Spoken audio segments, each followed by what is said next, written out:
All right, let's install a doorknob. Our new house has new doors, so we need doorknobs.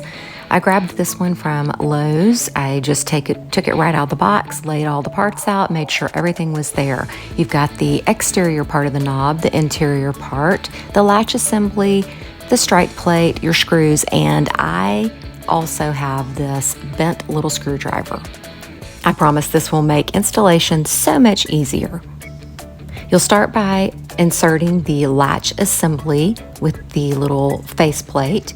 Then you want to grab the spindle side, which is the exterior side of the doorknob, and the interior side, and insert both of those so that they meet up.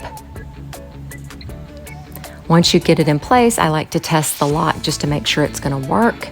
Then you open up your screws, grab the ones that are threaded with the blunt end, and insert those. I tighten them by hand first as much as I can, and then I go back and forth between each screw, tightening just a little bit with my crooked head screwdriver. I'm sure this thing has a name, but that's what I like to call it. Once that's nice and tight, both screws, then you want to grab your little wood screws that come with it and attach the faceplate. Make sure everything works okay. Then you're going to grab your strike plate and the little wood screws that came with it and attach that with those screws.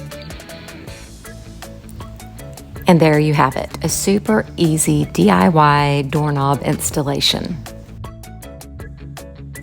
I hope you found this video helpful. Be sure to check out this next one, and don't forget to subscribe, like, comment, and ring that notification bell. Thanks again for watching.